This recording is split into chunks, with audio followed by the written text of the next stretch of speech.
Evening, members of council and administration, and also welcome those who are streaming from the comforts of home. I now will call our regular council meeting to order, and we did not have any closed meetings that were scheduled this evening, so I'll move right into disclosure of pecuniary interest. There's certainly, I'm reaching out to members of council, any interest to be declared? Okay, none.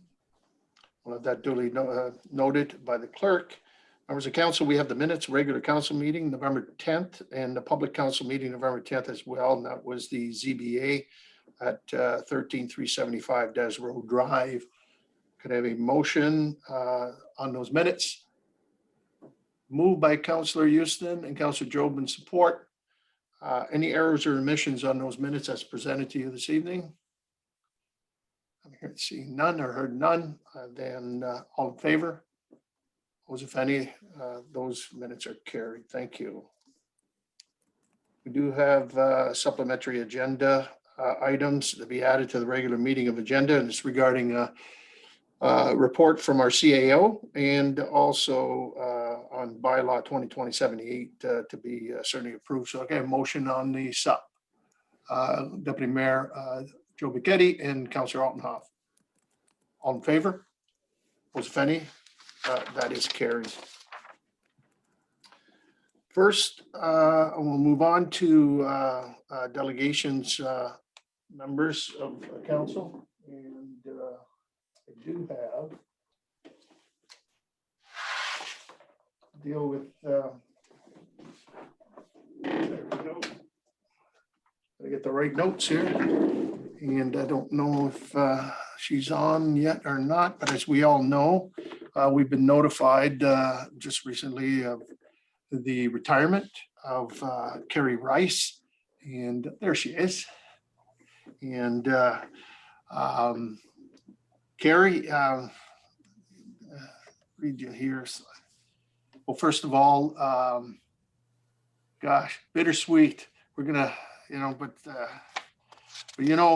retirement is always something that we work all our lives for, and certainly Carrie as a valued member of the town Tecumseh and family since 2012 as our manager of recreation and special events. A little bit of history in terms of how you come to us here in Tecumseh. Prior to joining our community, Carrie was a well-established employee of the city of Windsor, which we stole gladly. And having started as a summer student, actually employee for the playgrounds program, and rising through the ranks in various roles in the Parks and Recs department, including supervisor of community programming. One of her notable accomplishments was being a key member of the implementation team of the 311 call center. Since joining us here in Tecumseh, Carrie has certainly been a driving force in our Parks and Recs department. She has created numerous recreational programs for our residents to enjoy. And she's been one behind the scenes leading. And I always say behind the scenes. She never liked to be in front of a camera or push everybody out. But I'll tell you, she was a force to be reckoned with, to deliver so many wonderful programs for youth and seniors and everyone in between. And I'll give you some examples. The Christmas in Tecumseh, which we are going to miss this year, obviously because of COVID, our Santa Parade, our summer concerts, the fireworks, and of course, the Corn Festival for so many years. And, we've been awarded ever since Carrie's been on board, one of the top festivals in Ontario. And so you can see she's been a motivator to get our community in motion. That's the other thing, trying to keep the mayor and everybody else active and promoting the health benefits of physical activity. And this was recognized by her colleagues across the county in 2015 when she was honored as the region's In Motion champion. And Carrie is the welcoming smile you can always count on seeing as you walk into the arena office. She has served countless number of residents and is a valuable employee of our great community, the town of Tecumseh. And Carrie is happily married to her husband Charlie for 23 years. And they have two sons, Stephen and Josh, as well as a large extended family. And I hope you classify us here as one of your extended families, that we certainly are proud of. So we know that once travel restrictions are lifted, some little bird told me that Carrie, her favorite place is Disney, Disney World. And when she isn't traveling, she will be out walking her dogs. And I thought this was really cute and clever. She named our two pets, the dogs, Magic Kingdom and Space Mountain. And so, Carrie, congratulations. We wish you certainly all the best in your well-deserved retirement.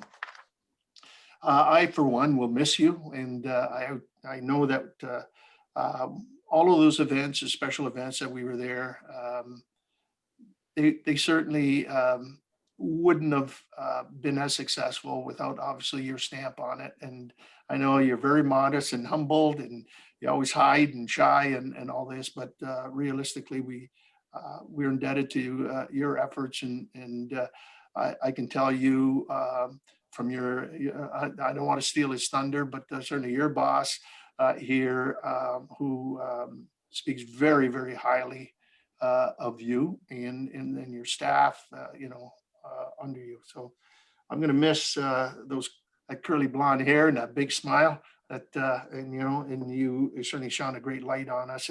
And I think that's important because, we're in Parks and Recs. That's what it's all about. It's about the happy things. It's about, putting programs together and enlightening the community and making sure they're healthy. And when you see young kids going into the arena or during the summer with their camps and counselors and those are I think very important ingredients that define a community. And so you've certainly have left some big shoes to fill in terms of continuing these programs and not only to keep the programs going, but I think what's important is to add to those programs as required. And COVID has been very difficult for our community in that, but all the various programs that we put on, even up to just lately, the virtual Santa and Mrs. Claus sold out, I guess, after the first two, and had to do two more. And all the other programs that were put in place to try to add something to the community. And so you've done a remarkable job. So, the short time you were here, you've left, your imprint to the community. And so with that, Carrie, once again, on behalf of all of us in the community, thank you. Thank you for your professionalism and your delivery of service. And we wish you all the best and good health in the coming year. And remember, when COVID's lifted and travel is there, I want to see pictures of you on Space Mountain and you send that to us. So unfortunately, I got to do it virtually, but we do have a token of our appreciation. And I'm sure that with the proper physical distance and mask, we'll be able to present to you at least in person very shortly. So I'm now going to certainly, before I give you the last word, which you will have, I will turn it over to your boss, Paul Anthony, to say some good words, and then we'll let the rest of council chime in as well. Paul? Thank you, Mayor McNamara and members of council, and certainly to Carrie and the viewing audience. Kind of emotional this evening. I can remember it was probably about 11 years ago. We were at a meeting in Essex with the local recreation management teams. And outside there was Doug Sweet, myself, Carrie, I think Dave Roshinsky were gathered talking. And Carrie's number one question was, I know I have a new boss. I wonder who it's going to be. I hope I can get along with that individual. Thank goodness Carrie didn't go much farther because her future boss was standing right there beside her. And at that time, I hadn't given my notice, so I couldn't give any advance warning to Carrie. From that day forth, we certainly forged a great relationship for the community. We've worked together side by side. Carrie's been a great mentor to the staff, to the interns, to the students, to Brett, as well as everybody else around her. She did make us smile. Yes, if you went into her office, you saw a lot of Disney characters, and that was Carrie's trademark. I swear I don't know how many times I would send a memo, a note, a phone call to Carrie. And I swear before I even hit the send button, the response was back in my office fully. So I think she was reading my mind sometimes, but certainly she's going to be missed. As Mayor McNamara had alluded to earlier, even in her last days, Carrie has put together a fantastic program through the assistance of Brett and the interns for our community virtually through this very difficult COVID-19 times. Last week, the Santa Claus event, we had 2 scheduled. They were sold out within minutes. We added only 2 more because that's all we could do. That was the only commitment we could get from Mr. and Mrs. Claus. Unfortunately, Carrie won't be with us after this week to see the fruits of the rest of the program she put together, but I'm sure she's going to be monitoring and seeing what goes on, because her legacy certainly is going to be a long-lasting one here in the community. The community will be a better place. The user groups, everybody that surrounded her, as well as the recreation community as a whole, certainly respected Carrie and are wishing her well.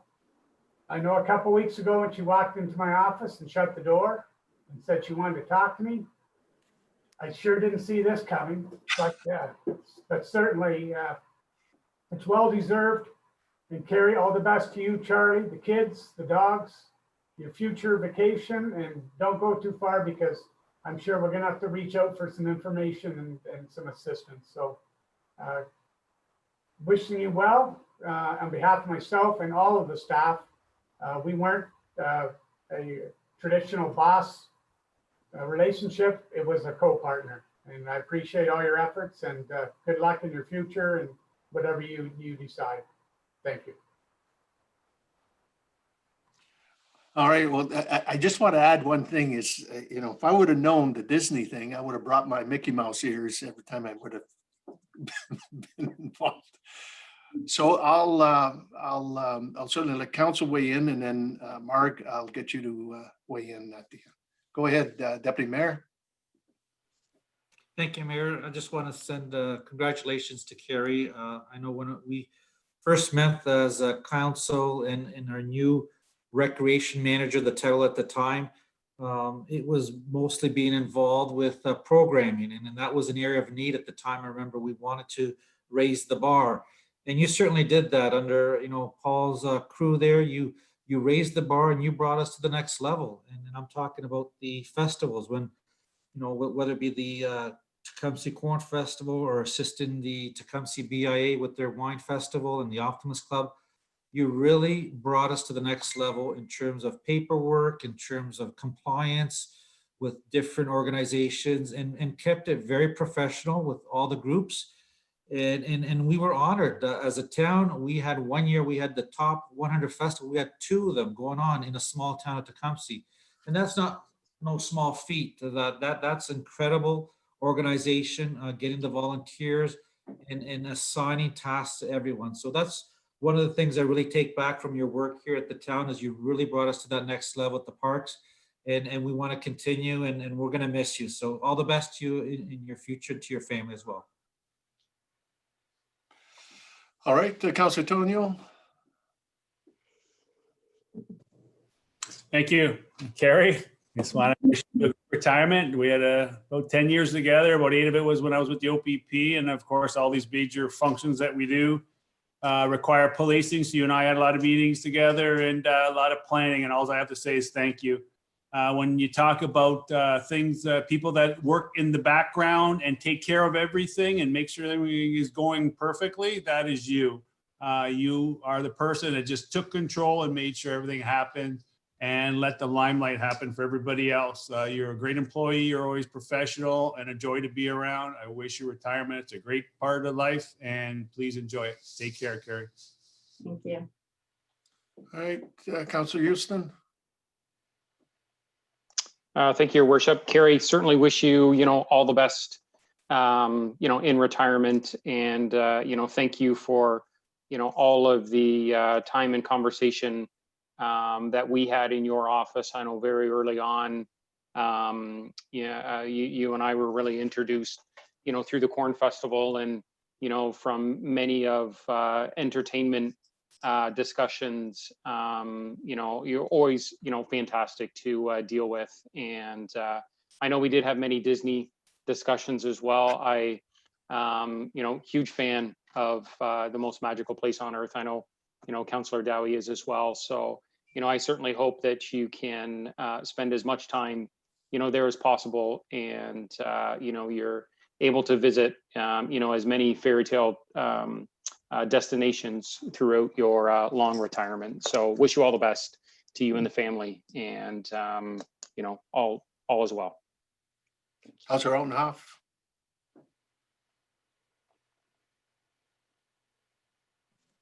Thank you, Worship, and through you, Carrie, my most heartfelt congratulations to you on this achievement.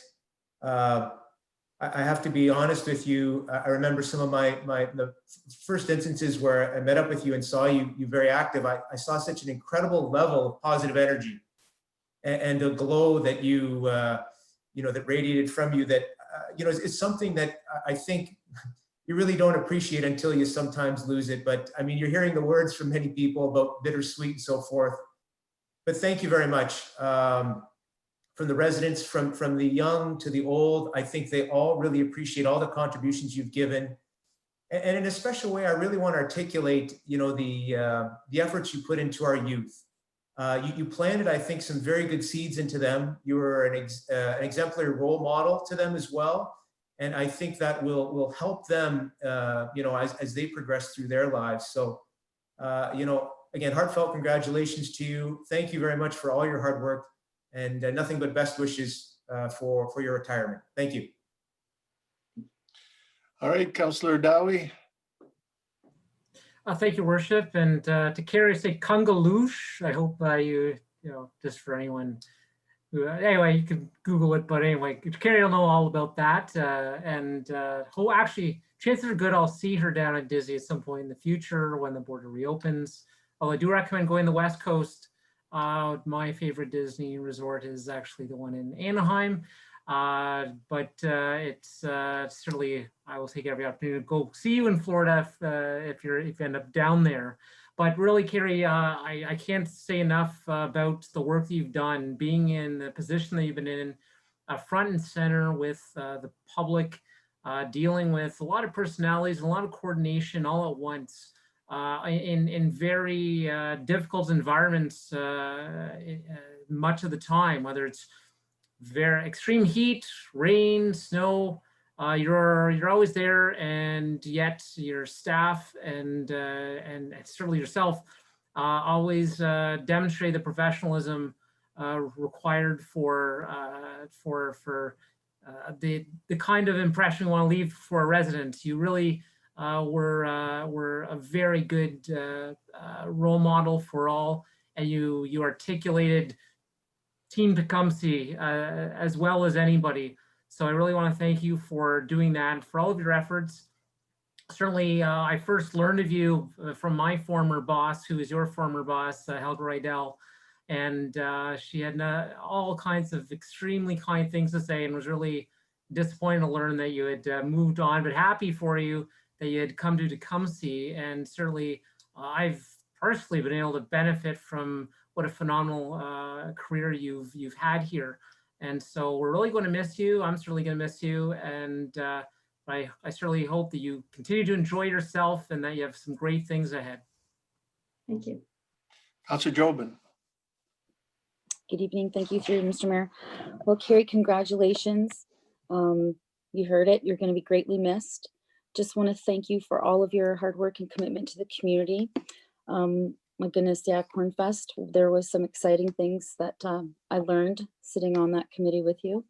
And the hard work, just amazing. You're gonna be missed for sure. And my sincerest congratulations to you, and best wishes and good health to you and all of your family. Thank you. All right, Margaret. Oh, thank you, Mr. Mayor. Lots of great things to say about Carrie. We haven't known each other long, but she's definitely an instrumental member of the team. Right hand to Paul, and we've certainly seen, I have seen the commitment and dedication that all of council speaks to, and we will miss that. It's hard to replicate. You're an excellent mentor for others within the organization. And of course, we want you to stay in touch and stay healthy and stay safe. But we look forward to maintaining a relationship with you, and all the best in your retirement and for your happiness going forward. Thank you. All right, Carrie, now the camera's on you and you can't hide now behind the door. So, Well, you've already said I'm not one for being out front, so I'm going to keep it short and sweet and just thank everyone very much. Those are all very kind words. I appreciate it. well, okay. And again, enjoy, and maybe we'll meet on Space Mountain and in the years to come. And I know I'm a big Disney fan myself, but I don't know how the heck I missed that in 11 years. But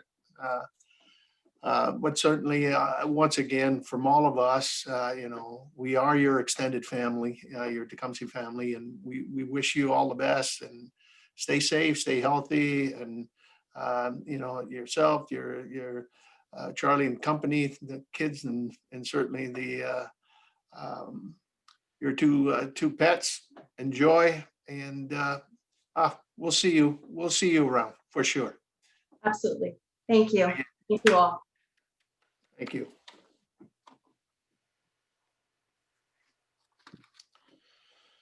All right, now we'll move on to Cynthia Swift, our partner for KPMG. She's going to give us our 2019 Good News Audit Report.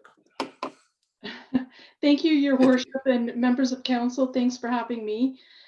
We have conducted our audit for the year end December 31st, 2019. We did have, the audit was conducted virtually given COVID, and we did have the full cooperation of management. So I'd like to thank management, Margaret and Tom and their staffs, given the extra work that was required in order to obtain all the audit evidence.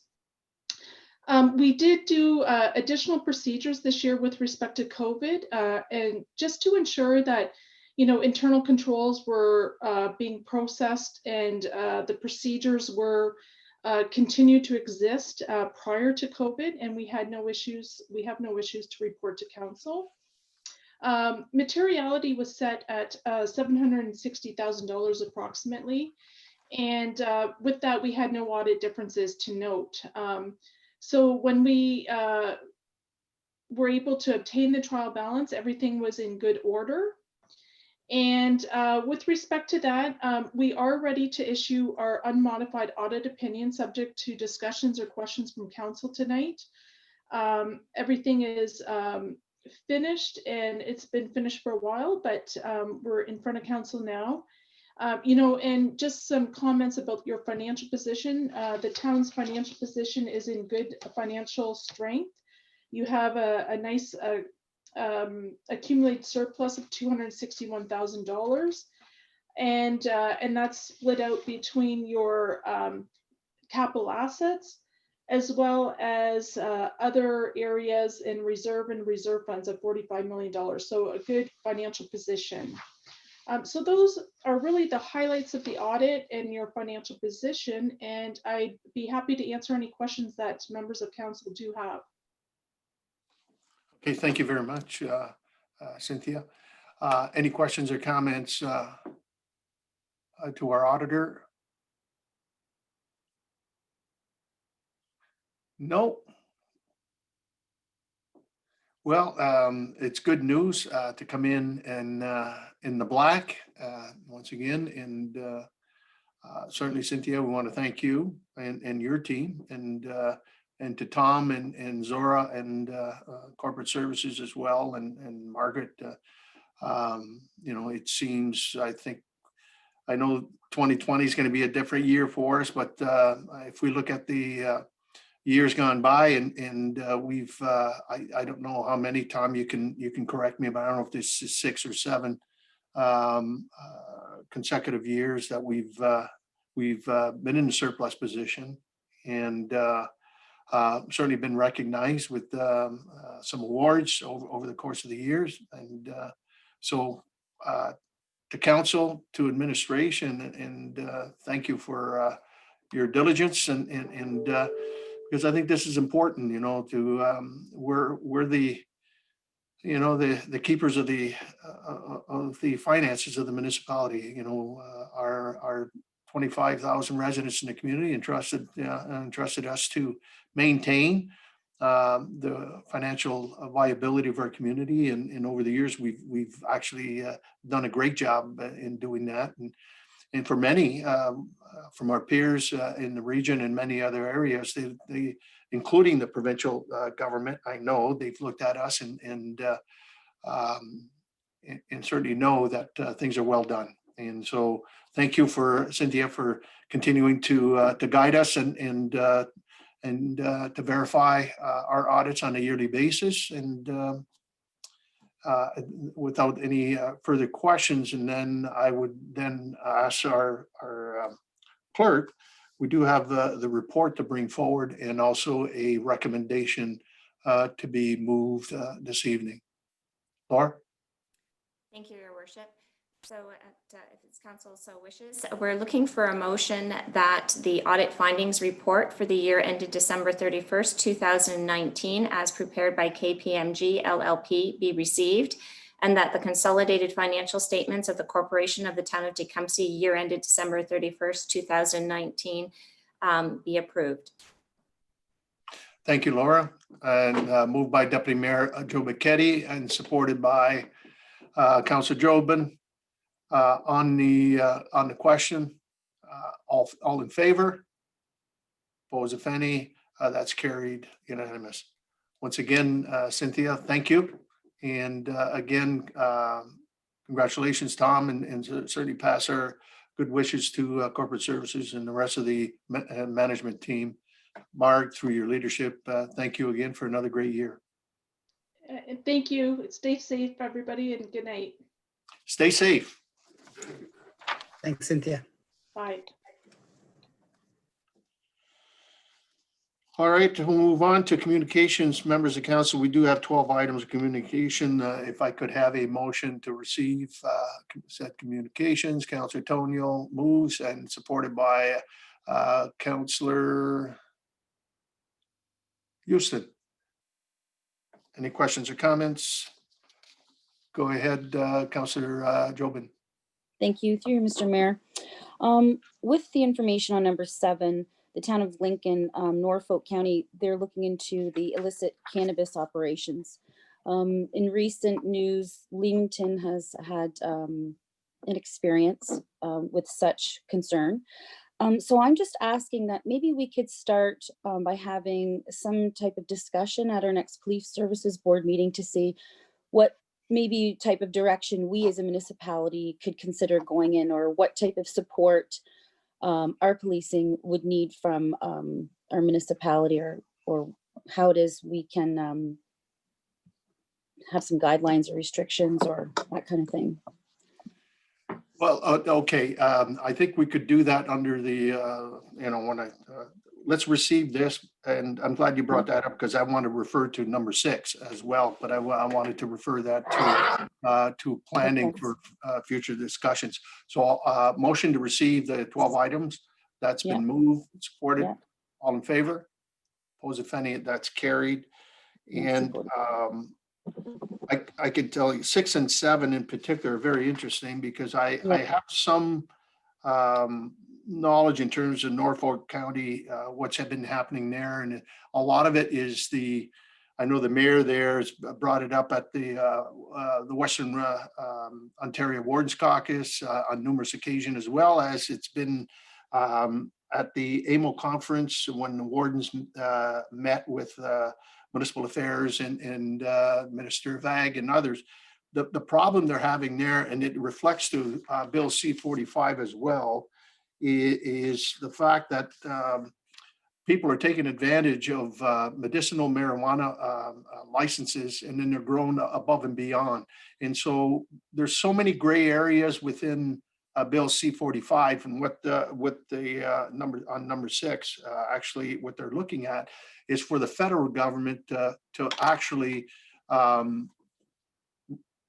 try to, I guess, stiffen up the legislation to the point where it's more black and white. And they're having some real issues around Norfolk, on where folks are supposed to grow X number of plants. And as you know, for medicinal, they're supposed to be, a certain plant is dedicated to a certain patient and so forth. So they, instead of growing X, they're growing YZ. And so in other words, if they're supposed to grow 20,000 plants within their license, they're growing 70, 80, and 90,000 and selling those in the market and so forth. But that's where the legislation really has to really come down hard on those growers. And you're absolutely right that you can see what's happened too, is that folks are coming in from the GTA area and they're growing here in different areas. And that was the OPP, I think we're responsible for that one, where 75,000 illegal plants were grown in the Leamington area, $2 or $3 million value. So that is something that I kind of had a conversation with Mr. Hillman last week when I first saw this, and I think we should be doing a little bit of work and in support of the municipality, Ashfordale, Norwood, in particular on Bill C-45. So maybe we can have that discussion on our next meeting, and but maybe a little bit of direction on some of the on this particular bill, and prepare a recommendation from council in terms of to the federal government, where they need to stiffen up in terms of the legislation, so that these outlanders within those regions are not taking advantage or loopholes within the legislation to grow above and beyond the requirements and their needs. Yes, Margaret. Through the mayor to council, I wonder if perhaps what we might do, and to Councillor Jobin's suggestion, is take these 2 items of correspondence and put them on the next Police Services Board agenda for discussion, and then perhaps bring that back through to council before we send staff on the direction of a report. I would like to have the benefit of the OPP's insights into the matter as well, if that's acceptable, Mr. Chair. Yes, we can certainly, I think it's a great idea because I know there's been some difficulties because Norfolk and that area is also OPP police. And part of the problems we were having there is that the legislation is, it's really whoever is growing, and I mean, they have a knack of finding those loopholes, and they might be able to give us a little bit more direction in terms of how we can firm up on not having these type of issues, here. But now we know we do. We've seen it in Leamington. So then a motion that we take that item 6 and 7, Councillor Jobin, that we bring that to Police Services Board. Certainly, yes. Okay, do I have support on that? Councillor Altenhoff? All in favor? Opposed, if any? That's carried. Thank you. Anything further? Yes, Councillor Dowie. Thank you, Worship. I just wanted to call attention to number 12. So looks like this is a new building right on our border, an 8-story apartment building and 10 townhouses on the former Tecumseh golf property. So this is a pretty intensive development. I think we knew this was this type of development was coming as a result of the secondary plan. But certainly, I know the administration is on it, but this is definitely one I'd like to have some comments in on, speaking to how, what kind of impact this has on the town of Tecumseh, and specifically how how the management of traffic and of this density is handled on the main road corridor. A couple of things too. I'm glad you brought that point as well, is that and maybe I can get maybe Mr. Bartnick to weigh in as on this, but one of the concerns I have too with this large type facility, a lot of roof cover, and is where is the stormwater going? And hopefully it's going to the east and not the west, because that would be the East Town Line Drain, which is adding more effluent potentially. And so we need to make sure and verify. And I know that that question's been asked to a while back, and apparently it's going the other way. The other item too, thank you, Councillor Oppenhoff, for dealing with Mrs. Biergeron, I believe, on Dresden. The dust issue that is affecting our community. I'm a little myth, but I believe any type of zoning changes, and I think there's 400 meters. I think people need to be notified. And if I'm not mistaken, the folks on Dresden and other areas should have been notified by Lakeshore, of this. Am I correct, Mr. Hillman, in saying that? Through you, Mr. Mayor, thank you. The Planning Act establishes the setback requirements, basically the catchment area for notices, and it's 400 feet, so okay, 120 meters. And just being mindful, also, it's the limits of a property itself, and there is a history of Lakeshore contacting the town, just as we would contact Lakeshore, and they get mail lists when it's required and so on. And in addition, of course, the town gets any notices that are within a kilometer of a property. And this area, as you are, as council is aware, administration has been involved with Lakeshore and the county, of course, who has oversight on Manning Road as a county road. So we will be and have reached out to the town of Lakeshore to get some clarification on how this development fits in with the analysis that we had seen to date as it relates to the road infrastructure. And then Mr. Bartnick, of course, can speak to storm and sanitary as well. Yeah, and the sanitary, I'm not over concerned because I know that'll be going to Sunnyvale River, but it's the storm system itself. But having said that, Mr. Hillman, in terms of the notification piece itself, notifying the town, I know they've done that because obviously it's here today. But what is the requirement? It shouldn't be any different than ours when we're dealing with our own community, right? If they're within 120 meters, 400 feet Yes. From the area, would they have to notify the people on Dresden because they're right along the rail line? So Mr. Mayor, in fact, that is correct. So if any property owner, regardless of the municipality it's located in, is within 120 meters, for example, of the limits of the property that is the subject of a Planning Act change of any type, notice would be provided to any property owner within 120 meters, 400 feet. The one exception might be any matter that doesn't require a notice, such as a site plan approval. But what's being considered is a rezoning, as we understand it, and that would, if any town properties of any sort are within 120 meters, notice would be provided by the town of Lakeshore to those property owners, just as we would. Well, anyway, I think in Mr. Dowie, I think in obviously the interest on this here is to make sure that our residents are notified. And I know that we did receive some notification from the town of Lakeshore in regards to trying to monitor the dust and debris issue. I know the big windstorm we had the a week ago or so, actually created some havoc for those residents. But maybe in the conversation you're having with them as well, is that if there any further zoning change in that area, to make sure that those residents are actually notified, because it seemed the response that I received, and I can't speak for Councillor Altenhoff, but it was the fact that they did not know exactly what was, they know there's something going there, but to what extent, they don't know. So they're not getting the notification maybe that there should be.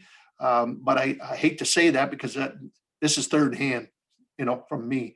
And so I would at least we can have that conversation with the town Lakeshore to make sure that they're notified. Councillor Altenhoff?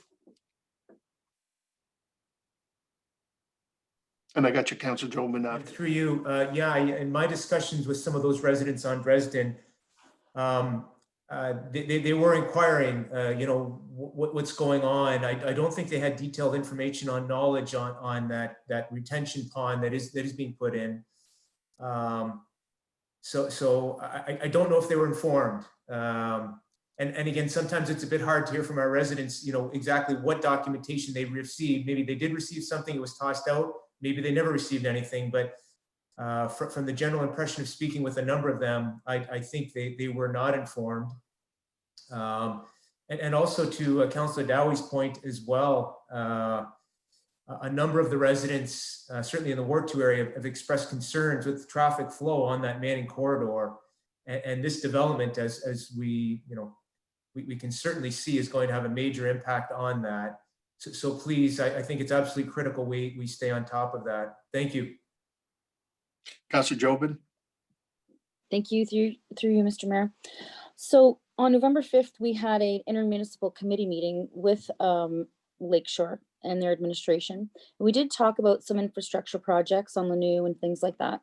But I'm going to take this back to the next meeting that we have. That I'm just surprised that they didn't just tell us as a committee as well in advance that, hey, this is what is coming up and next, because we are impacted so directly by it. So when we re-meet or reconvene, I'm going to make a recommendation that they be more transparent as well with these projects, so that we have the information right away, and that the residents are informed and it's managed better. So I'm just surprised that they didn't say, hey, heads up, this is what's coming. So that is an expectation that I'm going to put on them at the next meeting that we have. Okay, thank you. Thank you. All right, any further notices on the communications that I would like to pull out? If not, then we'll move to committee minutes.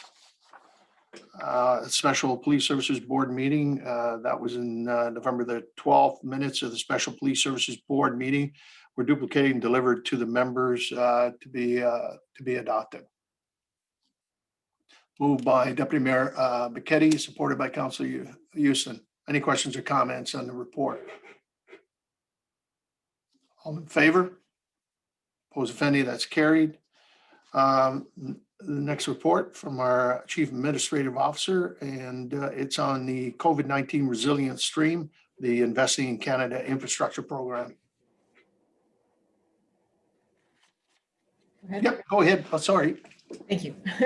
Okay, thank you. Through the mayor to council.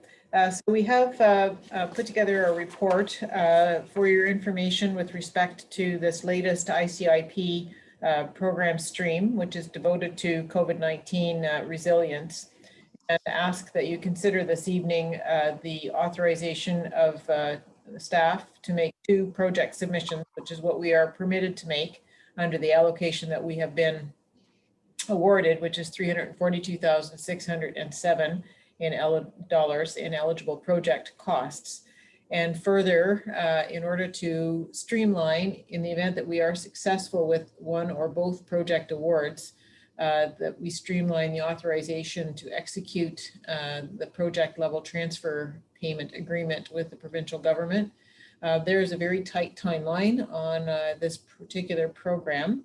It was announced initially in August, and The allocation was made in November. Of the total dollars available in that program stream, 250 million were made available to municipalities, and they were made available on an allocation basis.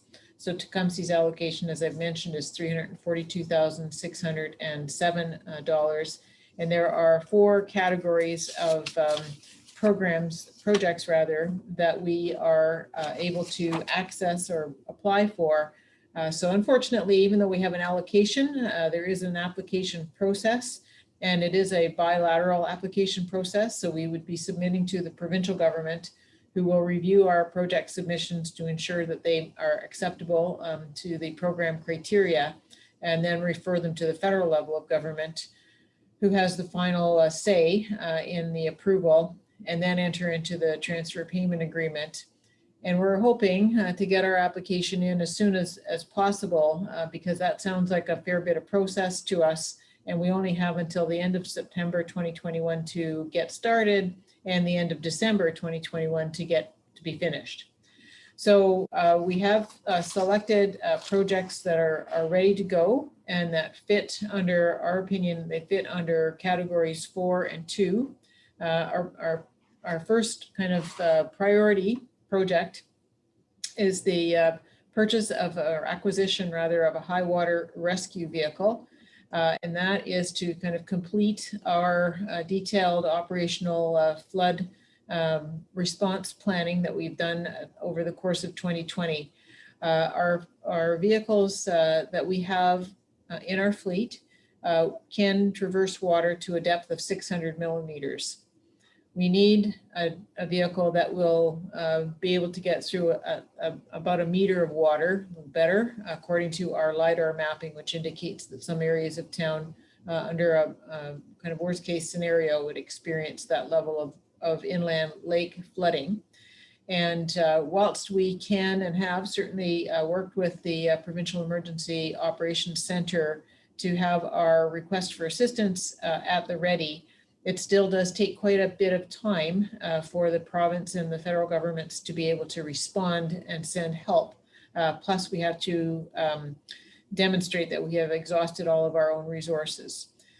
So the value of having this type of vehicle in our fleet is extremely high, in our opinion. And we feel that it's enough of a priority to seek funding from this particular program, which will cover, if we are successful, 100% of the costs, which are estimated at around $210,000, according to the research that's been conducted by the fire chief to date.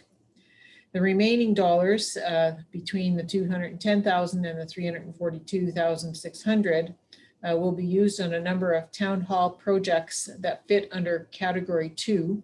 And that pertain specifically to increasing our resilience to COVID-19.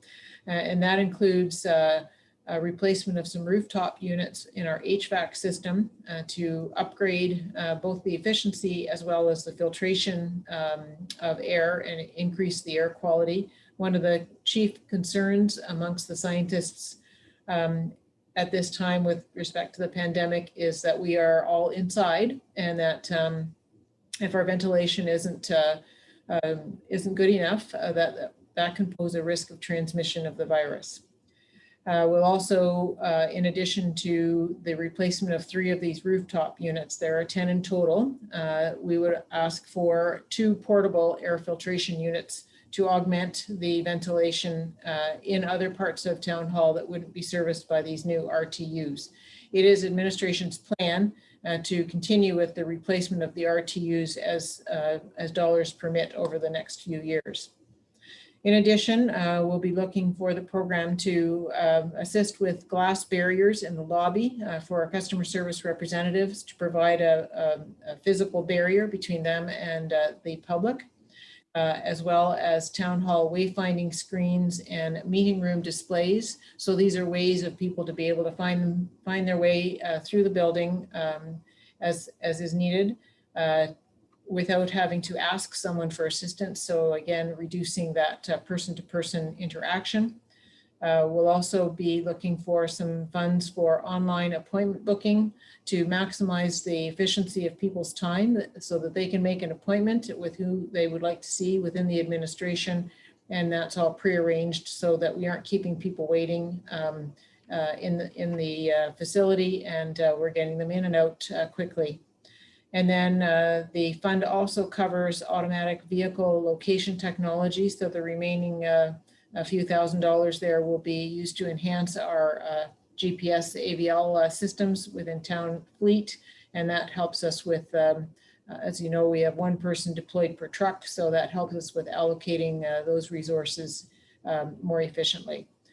So with council's blessing, we would work to submit these applications quickly so that we get into the queue for the adjudication process, and you know, with luck, be fortunate enough to be able to realize the full allocation for these projects, and then quickly undertake them or get started with them early in 2021 is the plan.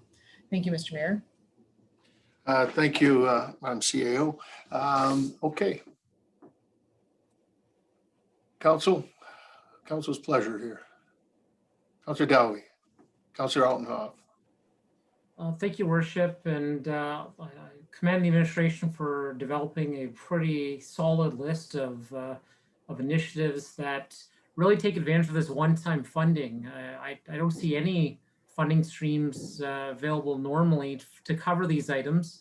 COVID-19 has given us, you know, despite its challenges, if we have this opportunity, this criteria that's in place leads to the very kinds of initiatives that are being proposed as solid investments that would otherwise be on our dime as municipal taxpayers. So I'm wholeheartedly in support of the whole suite of proposed investments from this grant application. Hopefully we are successful. I will call particular attention to the rescue vehicle for high water. This is crucial for certainly the North Shore.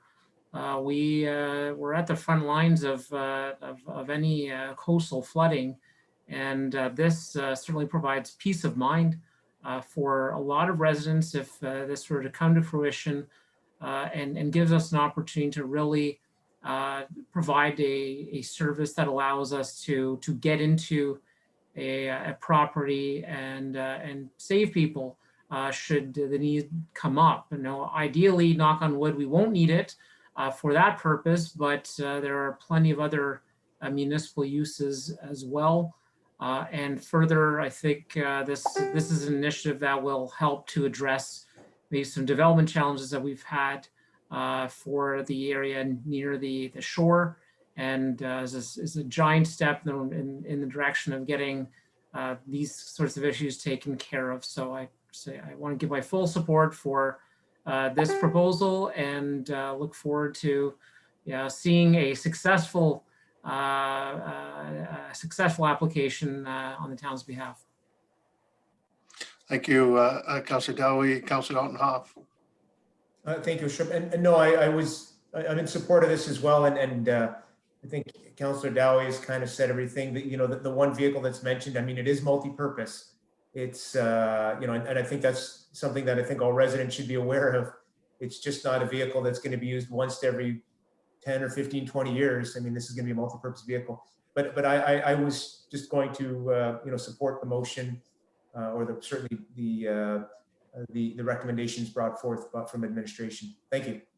Well, I'm glad to go back to Councilor Dowie and yourself to move and support obviously the recommendation. Anyone further? Councilor Dowie prepared to move, and support by Councilor Altenhoff. The only comment that I want to make is that, you know, although we're making a lot of talk about COVID-19, this goes beyond that, you know, as we know, and even our own facility, you know, during the winter months when we're inside, whether it's flu, whether it's whatever challenges that we are faced, you know, moving forward, or any, God forbid, another one that comes down the road and so forth. but putting this filtration in and so forth, I think it's a great public safety issue for all of us, and it's something that I can see even the barriers. It's more than just a COVID-19. It's also for personal safety beyond that. And I'll let your imaginations work with that one, but that's the reality I think that we're faced with today. So I certainly fully agree with the recommendation that's been put forward. I think it's very thoughtful. And the biggest piece, I think, hopefully now we can move forward and add some certainty in terms of folks on the North Shore that we've got a specialized vehicle here on occasions, and it put at ease and rest, and then we can get some development that at the especially some infilling pieces done in certainly that area. So I think it's well thought of, and so thank you, administration, for that. Anything further? If not, then I'll call a question on favor. Opposed, if any, and that's carried. That's unanimous. All right, move on to financial services. We have financial services 2020-18. That's the administrative fees and charges for certainly 2021. Nice to see that where everything is pretty much status quo.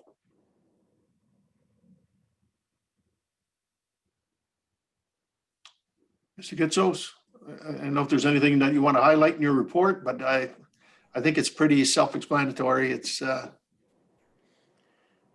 Thank you, Mayor. Yeah, what I can just briefly give an overview of our process. So we do look at the Sure. price index, and it was less than 1% going into August, September. So that is something that administration considers. We also take a look at the environment to see whether our fees and charges are competitive with neighboring municipalities, whether they recover the costs efficiently. So there are numerous things that the departments are asked to review going into this process. So it takes us a little bit of time, probably a couple of months by the time we kick it off to the time to completion. But those are the types of things that are considered, and this is a result. There are not very many changes, as you noted, this year. For a lot of the fees and charges, they're similar to last year. very good. On the so there is a motion that the bylaw 2075, being a bylaw prescribing a tariff for administrative fees and charges for 2021, be approved. Deputy Mayor McKetty, Councilor Houston, any further questions or comments? All in favor? Opposed, if any? That's carried.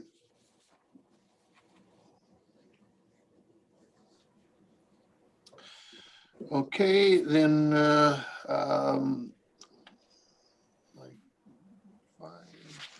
flip page. Parks and Recreation Services. We have in front of you from Parks and Rec 2020-30, the transition to Betterness Lakewood Park Memorial Wall Agreement before you.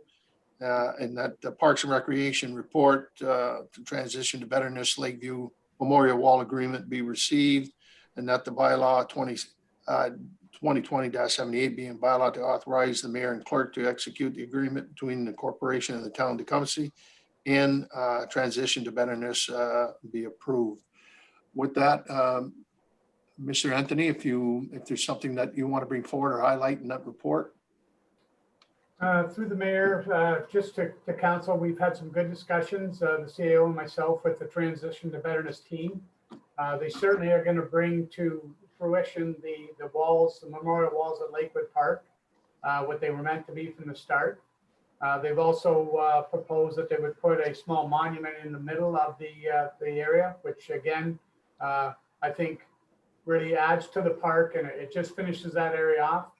The other exciting thing, they have committed that they will do on an annual basis the landscaping around both the center of the walls and around the outside.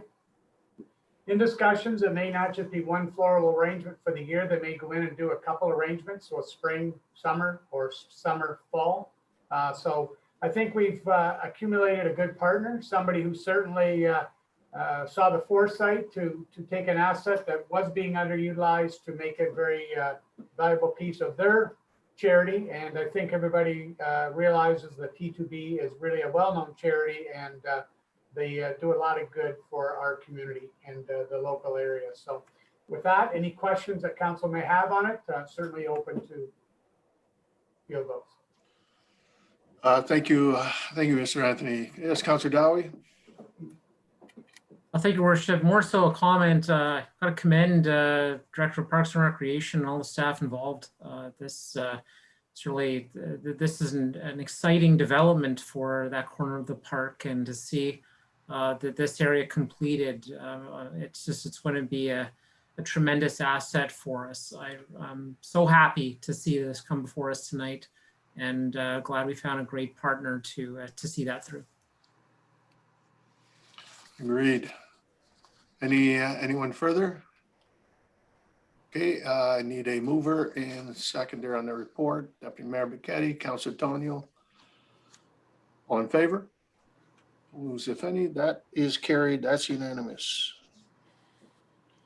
Move on to Planning and Building Services.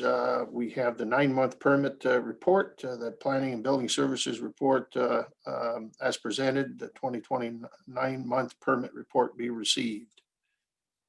And okay,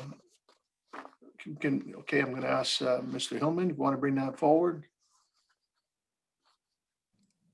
Mr. Chairman, or Mr. Mayor, sorry, I would just note that there was a significant increase for this last period, and largely as a function of a number of apartment style buildings that have commenced. So we were quite pleased to see that, and had anticipated that, in fact, in our last report.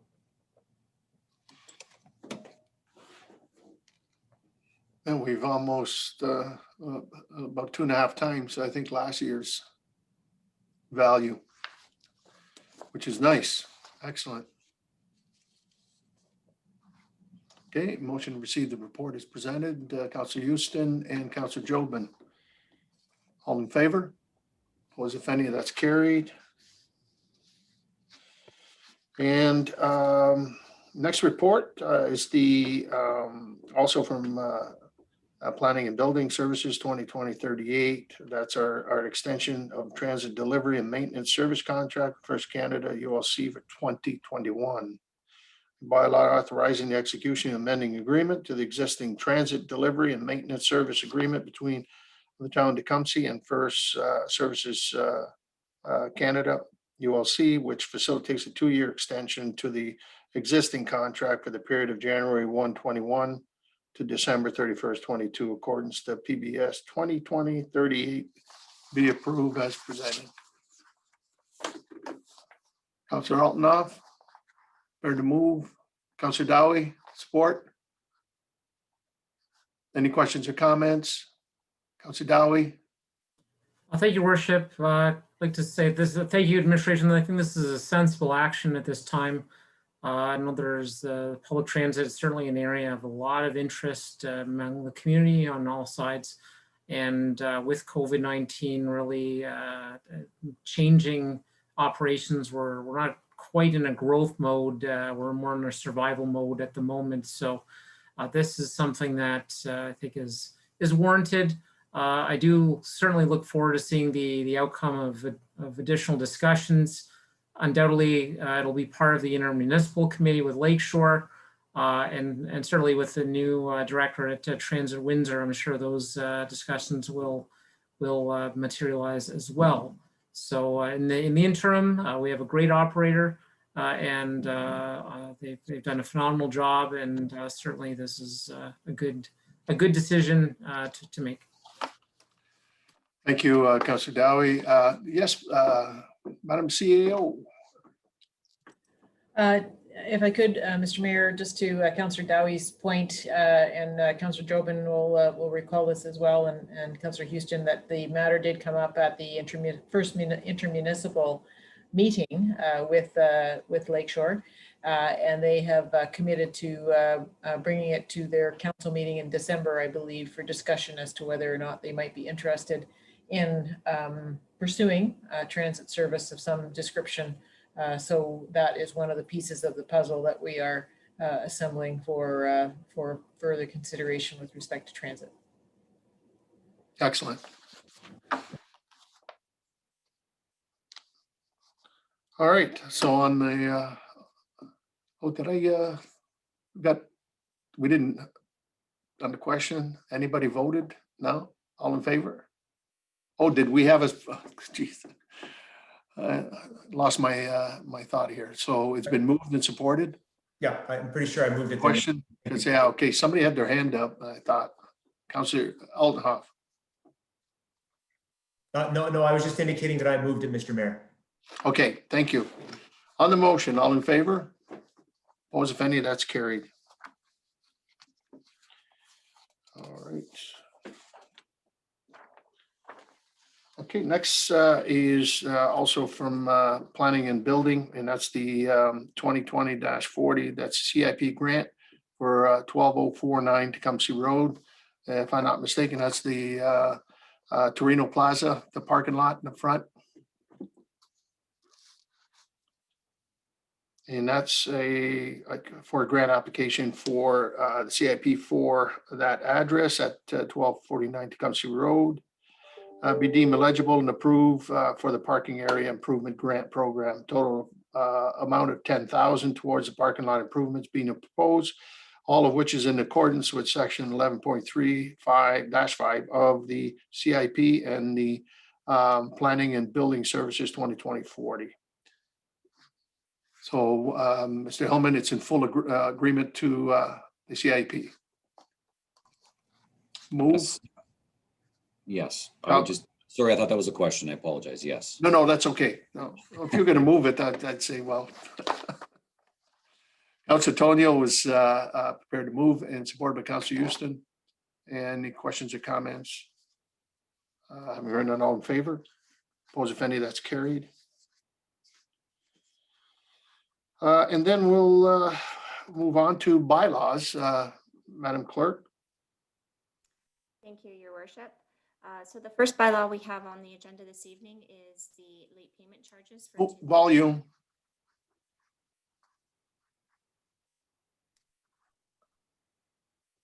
Can you hear me?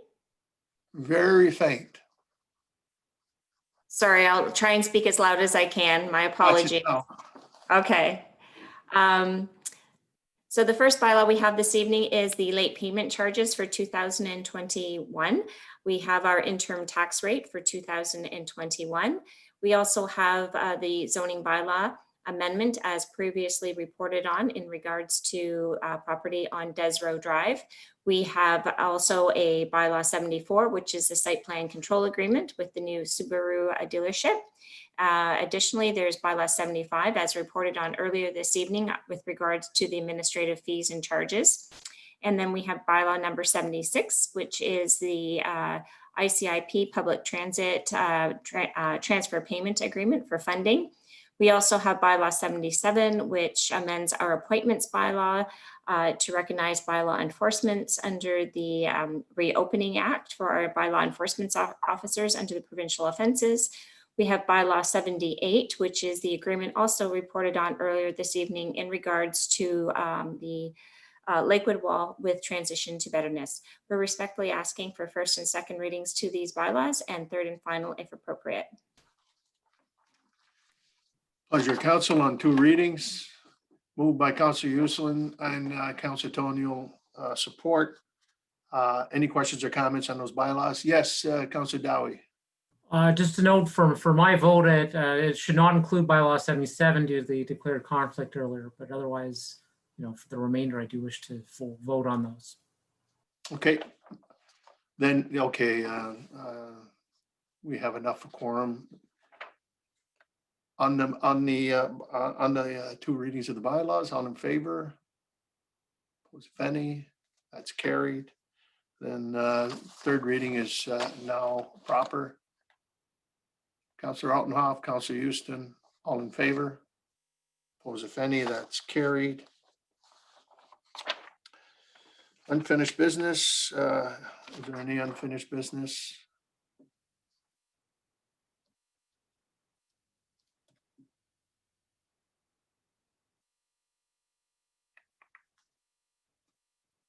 know if there's anything to report. I think we're there. Deputy Mayor Bichetti. Thank you, Mayor. Just bring up council. I know you've heard the news at our last county council meeting. The mayor, warden, and myself were able to get county council to reduce the speed limit at County Road 34. So I want to thank administration for their background information for us, as well as council for their motion that helped us convince county council that that road needs some safety measures. And we were also able to make it a school zone at 40 kilometers along St. Mary's School in the park. So thanks again to administration and council for their support at the county level. Yeah, thank you, Councilor Bichetti, for bringing that motion forward in our county. And even LaSalle benefited from it on County Road 8 in front of Villanova. So good work.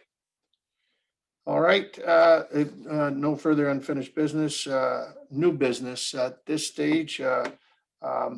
Before I'd like to ask our CAO, Margaret, to talk about what's been in the news lately in terms of the enforcement, in particular with COVID-19. And before I ask Margaret to speak, I want to, for the audience as well, is that our numbers are growing exponentially. Today was over 50 plus. So we've had over 100 plus new cases since Saturday, and we are going in the wrong direction. And so we've moved to orange, as you know, and now it's you better start paying attention. If the numbers continue to grow, I would suspect moving Friday to next Monday, we could very well go to red. The numbers are growing at that level, and we certainly don't want to see that in that regard. So we can't enforce it enough. I mean, if everybody accepts that responsibility of wearing their mask, social distancing, paying attention, washing your hands, and so forth, we can curb this COVID-19 increase. I know we're all tired. Yeah, it's 9-10 months into this thing. It's but think everybody has to think about their families, their friends, their neighbors, their seniors, young. For me, I've got a young 3-week-old or 4-week-old grandson. I care very dearly about the individual.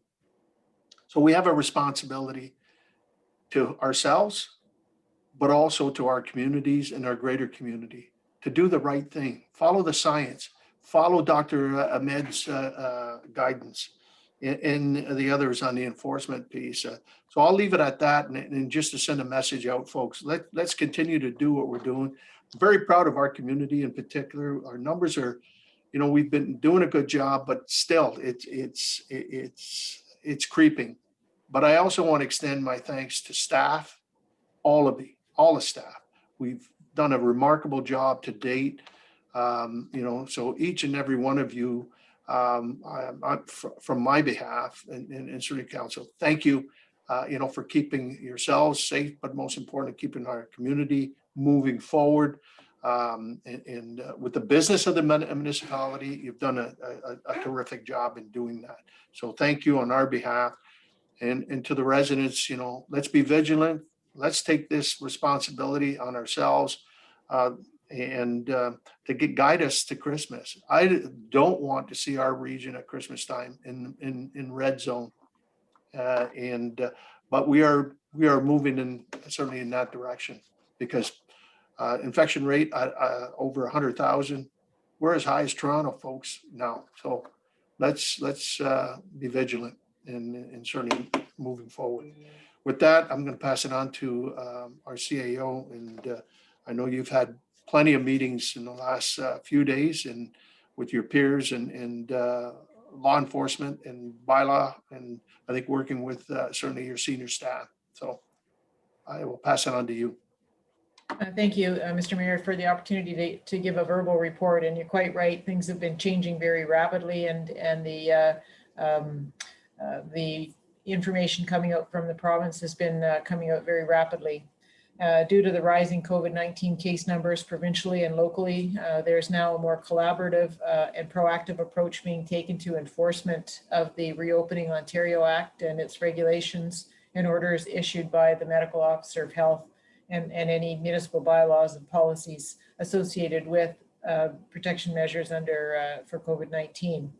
So collaboration with all enforcement agencies is underway. There is a new provincial multi-ministry team that we are working with, as well as the police, our own municipal enforcement officers, and the health unit enforcement officers. Right now, the approach is a progressive enforcement approach that's in effect, with more assertive enforcement for egregious offenders using all of the enforcement tools.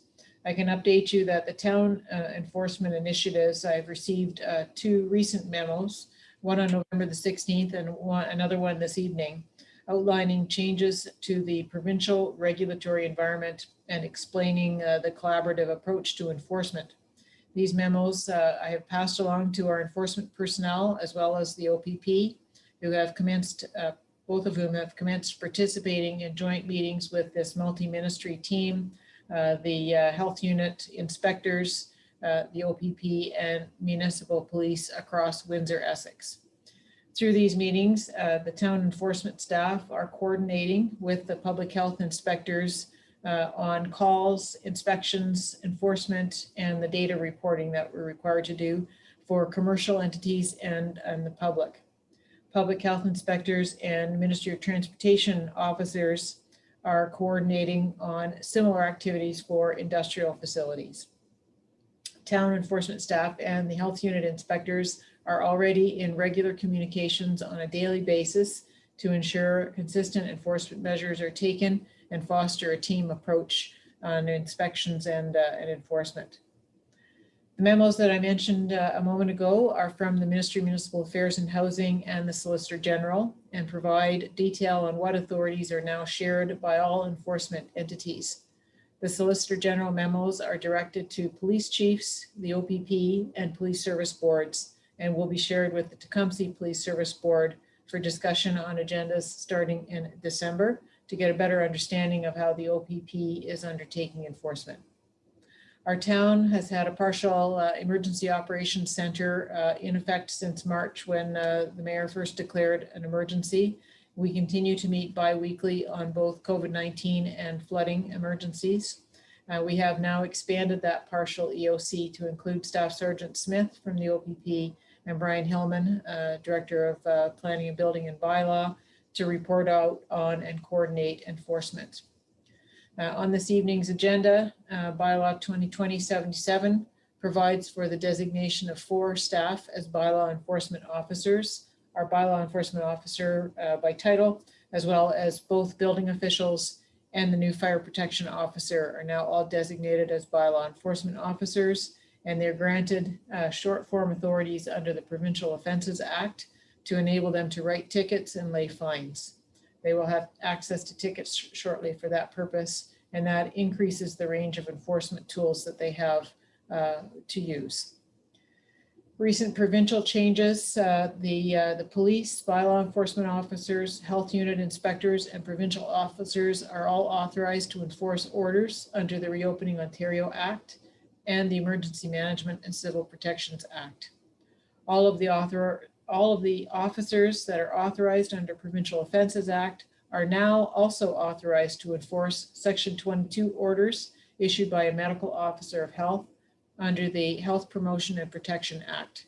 And an order is forthcoming to establish set fines for offenses under the Health Promotion and Protection Act. That authority will now also be vested with our designated bylaw enforcement officers. So there is a fair bit of resource that's being turned to matters of enforcement to try to assist people in understanding the rules and to ensure compliance in order to stop the spread of COVID-19.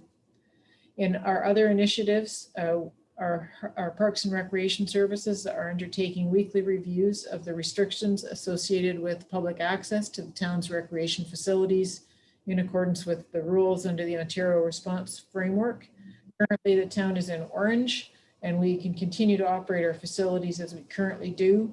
Should we move to red, as the mayor was mentioning, that will change facility operations.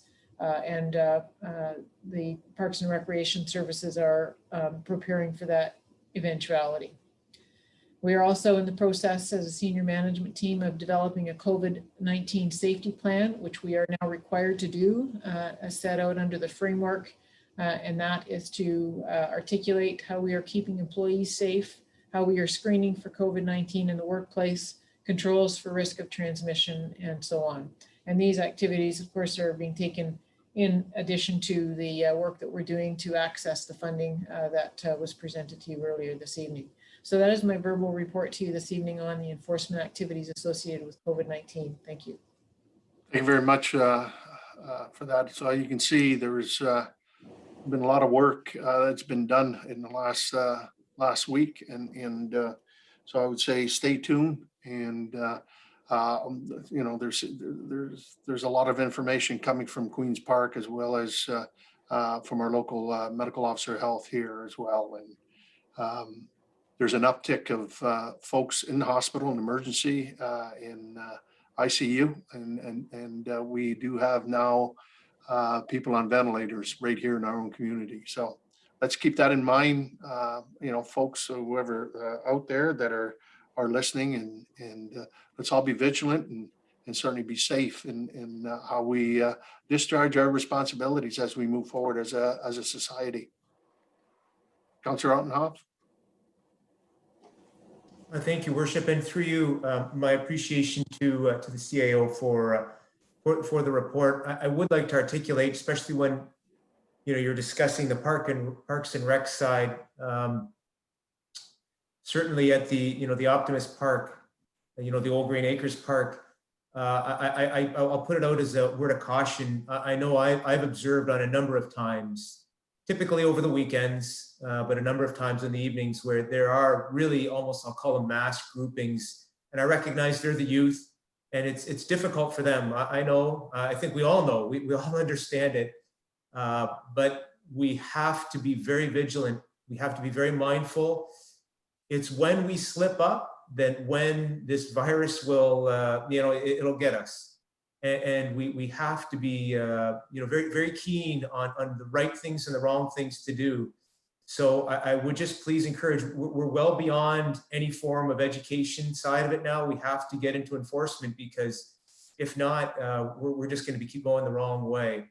So please, I would just encourage, to administration, maybe keep a lookout there. I can certainly indicate that there are, when I say mass gatherings, I don't mean hundreds and hundreds and hundreds, but I know there's over the limits. So please, it would be appreciated. Thank you.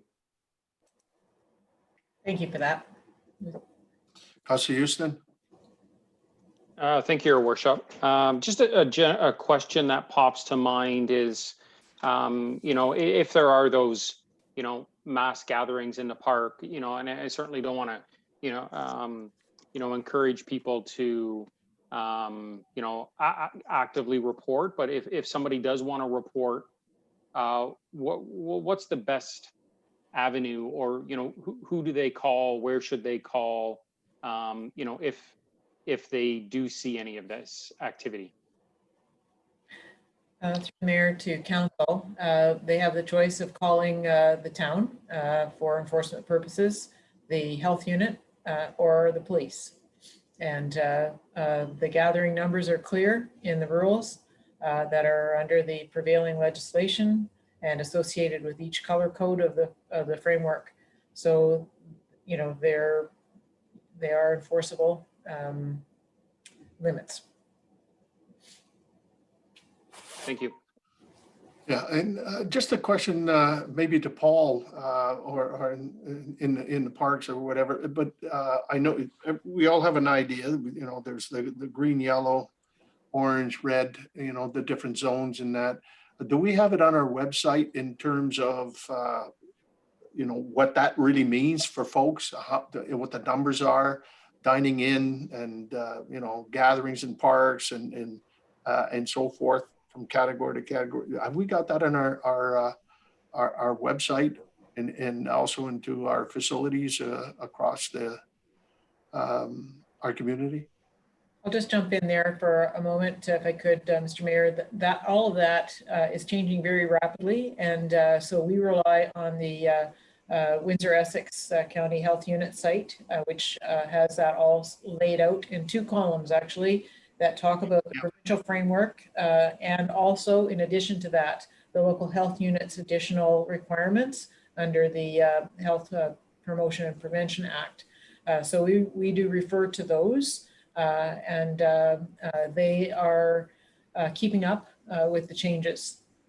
And then, Paul, if you want to have anything further on that. Well, yeah, I mean, to direct them there, but sometimes, you know, as you pop right in, will they go to the link to go there? All I'm saying is that, you know, these are the different codes, and Town Tecumseh right now is under orange.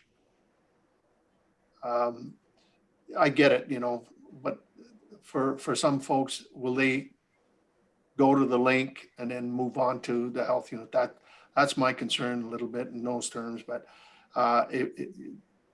you know, sometimes if it just pops up on certainly on our website, you know, as we, you know, our home page and you know, Town Tecumseh is orange, and this is where we're at. Yeah, and we can update that. Okay.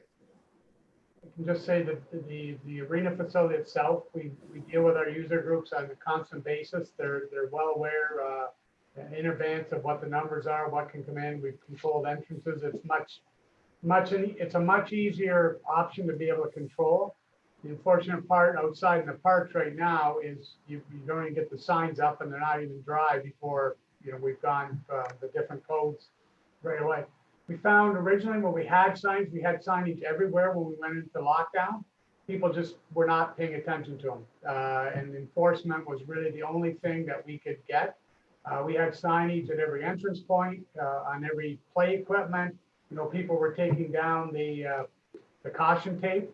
You know, they were using the equipment. They were, you know, walking in groups. They were gathering in groups, you know, all entrance points. Every park had signage as to, you know, the limits, the numbers, our skateboard park, our splash pads. And it's unfortunate, as I say, that the people, you know, we're past the education point. I think you know, people have to understand there are going to be fines. And I think, as the CEO alluded to earlier, we have now some other avenues that we can try to assess some fines to try to help out. I think that's going to be some of the better tactic to use, because once somebody realizes they're going to get a fine, then they may change their attitudes and their respect for what we're trying to do. Okay, and maybe that's one piece we can add on there, what those fines are. Like, I know it's $750 for individuals, and it can go, you know, from corporations, it's in the 7 figures, but you know, businesses, I think it can go up to $10,000. So I think some of those fines, so they're there. I mean, there should be deterrents, but hopefully we can manage the orange and maybe get back down to yellow as soon as we can. I certainly don't want to see our community move into the red, because that's where things get a little tight, and it's certainly it's hard on business. There's no question in that regards, but let's all do our part. If I can, Mr. Mayor, and just for the information of anyone who might be viewing, if the colors don't resonate yet with people, the red is the equivalent of stage 2. And I think, you know, we're being in stage 2 for a protracted period of time in the spring. Yep. I mean, there's no dining in. It's all takeout and so forth. So it's hard on business. There's no question. But so let's do our part. Let's not get there. Okay. Thank you for the report, and we'll see how that unfolds. And I'm sure that we'll be getting some updates at our next meeting. Okay. Any further new business? Councillor Houston. Thank you. And through you, one item which I've seen in the news today circulating quite a bit is the Solid Waste Authority announcing that the new recycling contractor will be the City of Windsor. So, you know, one item I'm looking here on windsorite.ca that they've mentioned, you know, in the event that the contractor is experiencing any delays, that they will push out notifications via the Recycle Coach app. So I haven't downloaded that at all, but don't know if there might be any opportunity for us to, if we add our other collections in there as well, you know, if our residents are going to be using this app, maybe it's an opportunity for us to, you know, look at that, see how it works. If the solid waste is using it, is it something we can also piggyback on with a regular pickup? But, you know, maybe if there's any comments from administration, maybe Phil or Marg just on this change, or as far as I read, really no change other than a white truck versus a green truck, but maybe any comments. Yeah, and it's basically just recycling. Right. Phil? Thank you, through you, your worship. Councillor Houston, you are correct. The media release today did indicate that it would be a smooth transition to service starting December 1st. Now, I would maybe caution there may be a differential in timing for pickup, depending on the routes that the new service provider would take. But essentially it should remain seamless other than that. Yeah, and you know, being on the waste authority, this is, it shouldn't be, you know, everybody, you know, it's a cost issue, obviously, and in moving in that direction. And also to keep in mind as well is that the producer responsibility is going to be taking effect by starting in 2023 and completed by 2025. And so there's with that also there's going to, you know, a wet organics diversion as well. And so just you know, stay tuned, and certainly in that regard. So that'll be again a transfer of responsibility, because a lot of the infrastructure like within the waste management and that like our transfer station is you know, off Central, the depot in that area, and those properties and that are owned by the and certainly staffed by City of Windsor employees.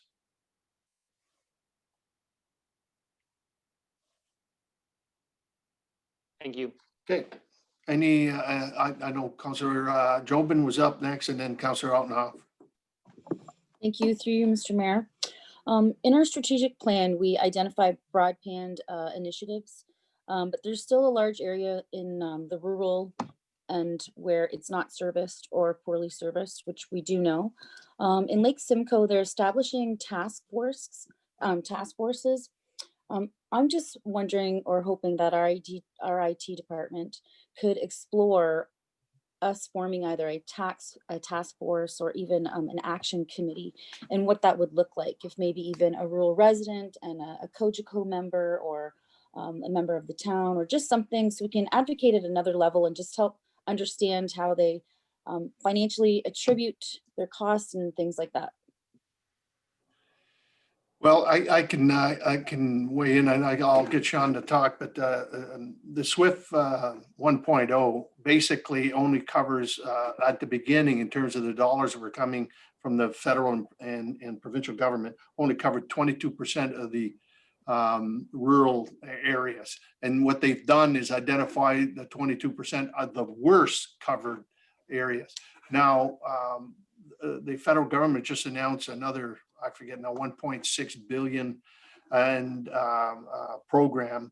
And I know that the Western Ontario Wardens, where we look at Southwestern Ontario, where 10% of the population is living, we want 10% of that money to come in to augment, obviously, broadband coverage in our community. I mean, the announcement that was just made through SWIFT only covers a small percentage, but if you look in those areas, they have basically no coverage or very little. And I know we have some issues in our own community here in Tecumseh. Pelee Island has absolutely zero. They have no connection whatsoever.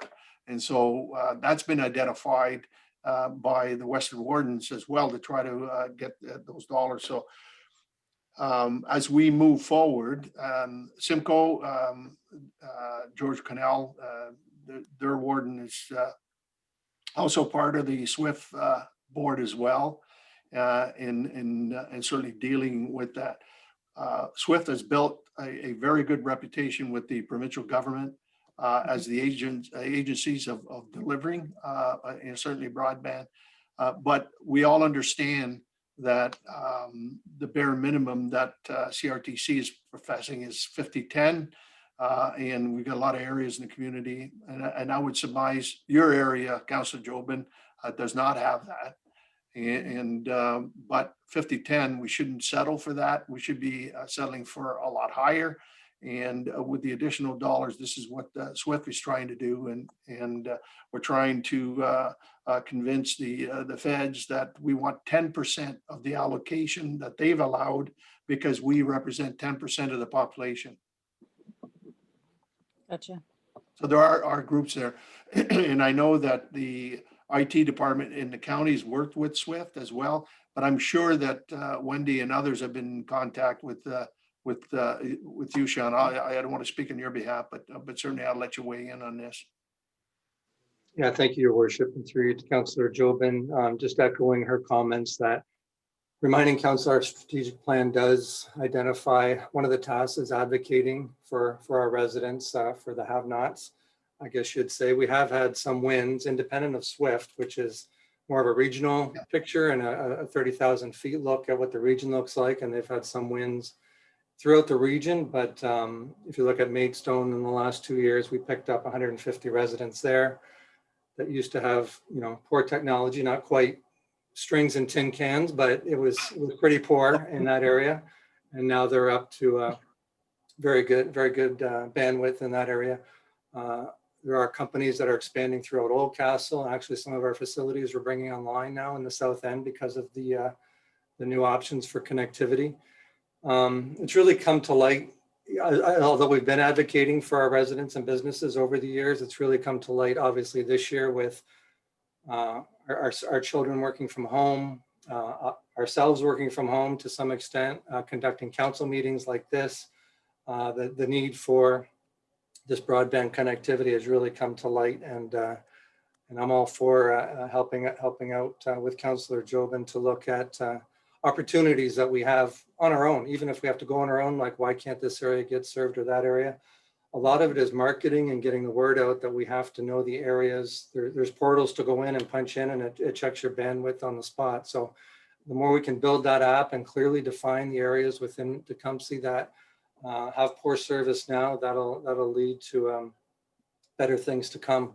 Actually, we're registered for a conference next Tuesday with Roma on this very topic, a municipal primer and a municipal roadmap on going forward with whether you call it a task force or a working group, but with members of the community and the companies involved and council at the table, just to see where we can help. So all for administration will look closer at this and come back with some recommendations and a report on how to proceed.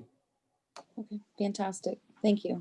I know too, Councillor, SWIFT is very welcoming to other companies if they want to, bring and expand broadband above and beyond. Obviously, and as we're stretching into those communities, a lot of those are value added, and so it makes it worthwhile for them to know, oh well, you know what, we can add a little bit more here, a little bit there.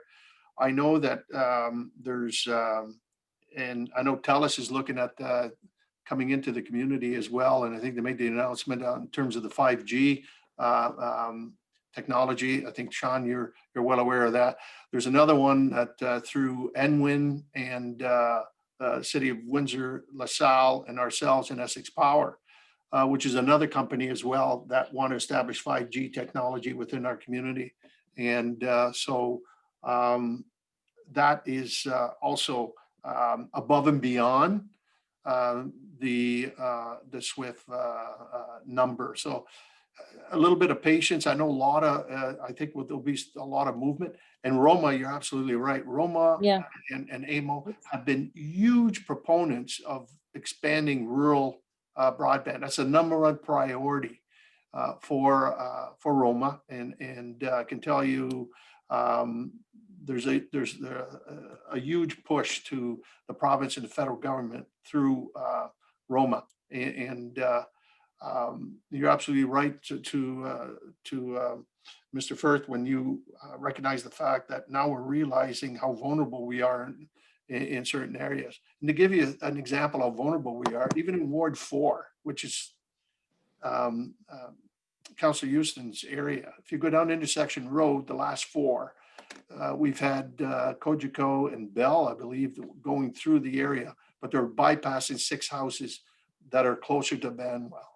And I know we've been in contact with certainly Cogeco and the rest of them to try to extend to those homes. So there's pockets within even populated areas that are being missed. And so we certainly need to continue to forge until every one of our residents is connected at least 50-10 minimum. So thank you for bringing that up, and Thank you. we'll continue to work hard in getting the message out. Okay, thank you. New business, Councillor Altenhoff.